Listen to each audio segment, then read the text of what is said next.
This is Minecraft Origins, a mod that adds in races into Minecraft, giving new abilities and disadvantages based upon the race. Today I'll be taking on Minecraft with the Sculker origin, an origin that makes you almost completely blind. Can I beat Minecraft? Let's find out. First things first, we gotta get ourselves some wood. This challenge is gonna be hard as wood. You can never have enough wood in this game, hence why I try to make sure to get as much as I humanly can in a very short period of time, aka a full stack of logs. Wild. After moving around for a wee bit more, I forget about a very important thing and then die for the very first time due to it. So what just happened? This bar here, it's a very important bar, as if it gets too low, it will take all my health and kill me inevitably. Now how do I stop that? By phasing. Phasing into things such as stone or sculk will recharge this bar, letting me live longer than before. By default, it's always slowly going down, but there are other powers in my arsenal that will cause this bar to decrease at a faster rate than normal. Quickly running through progress, I gain some stone and then quickly drop throughout the world and collect a ton of iron on my way down, at least until I die from fall damage. Whoopsies, there's a cave there. Anyway, quickly roaming back down, I get deep enough for some great fun known as strip mining.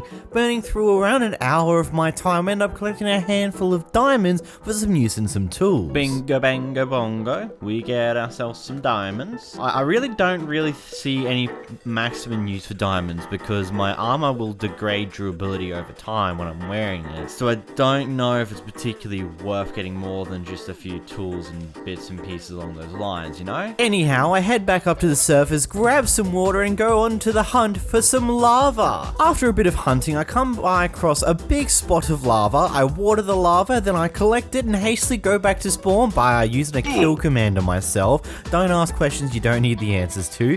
And I build a portal right at spawn. Now, you're probably wondering, aren't I meant to be blind? Well, yes, I am, kind of.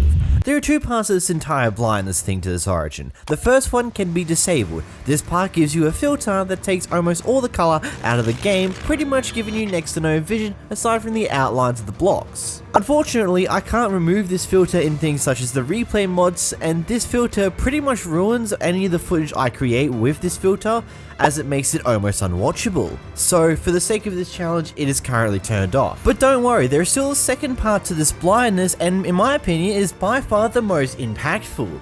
The second part of this makes it so entities are not visible to me unless they're within 5 to 6 blocks of my current position. That means that it is very, very likely that I can run into other mobs, stuff like creepers, zombies and all that, and pretty much get insta-killed by them if I'm not paying enough attention. This pretty much gets rid of a majority of my vision of other mobs in the world. And then if we take it to the next level, if we go into the Nether or the end dimension, because of my night vision that's permanently on, I've got this weird extra filter effect that gets rid of even more of my render distance vision in typical Minecraft. Overall, I'm still severely blind, I just don't have this annoying filter which just ruins the footage. Now, it's time to head into the Nether, aka the part where I suffered the most. The Sculker is weak to fire. The Nether has a lot of fire. Did you catch my drift? Also, the fortress is about 400-ish blocks away, so suffering indeed. Oh shit.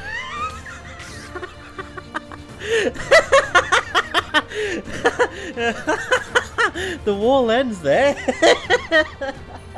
Luckily, I can phase through Netherrack, so it wasn't completely terrible. It doesn't stop the fact that I can't see where the wall ends in a lot of different cases, so I end up, well, this. Shivers.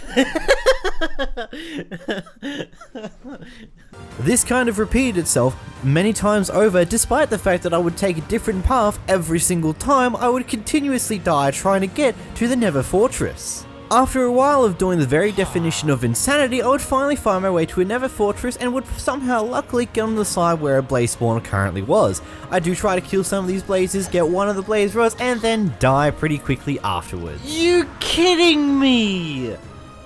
Oh.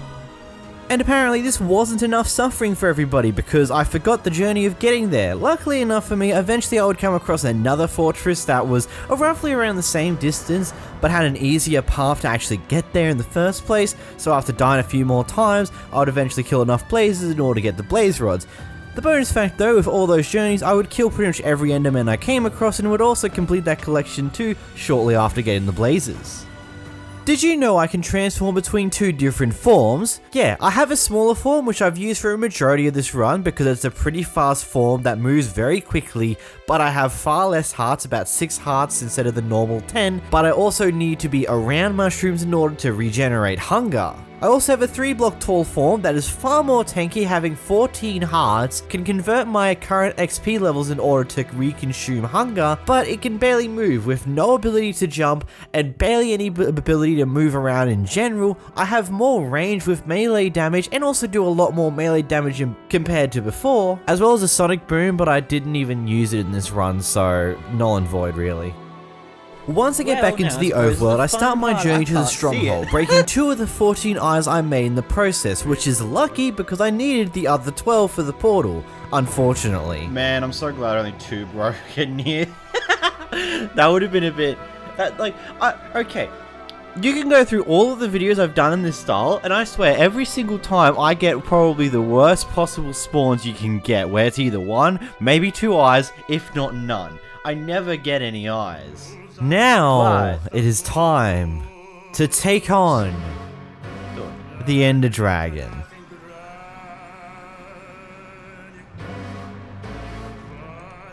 I can go through Endstone. It's one big thing.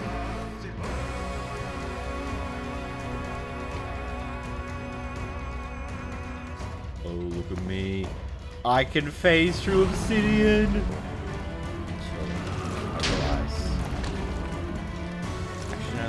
Bad. Awesome in this mode, knockback can really screw my shit up. Back down. And defense mode, boom, pop that, and go.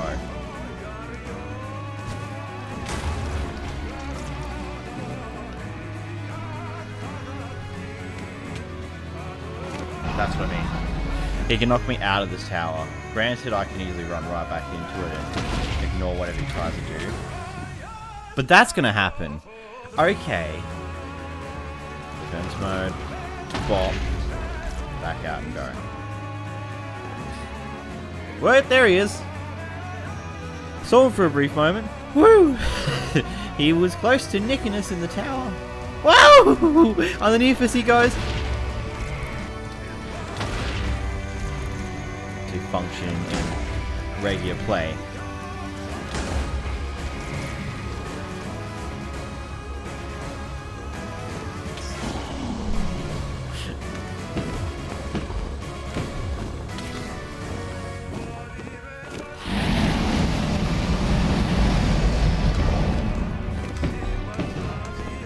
Oh my god, I do so much damage in this mode.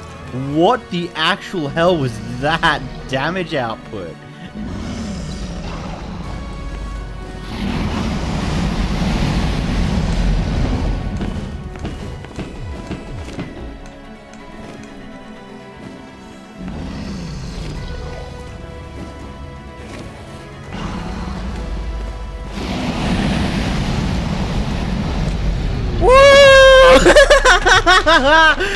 Oh, that was beautiful. I still can't see a thing. I literally can't see him imploding up there, aside from the after effects, but hey, we did it. That was awesome. Oh my god. Oh, he fell. Oh, that was beautiful. That was beautiful. So if you did enjoy this video, make sure to hit the like button down below and click this video on screen right now. Subscribe. We're trying to get to 50,000. But until next time, guys. Bye-bye! I can't see a thing.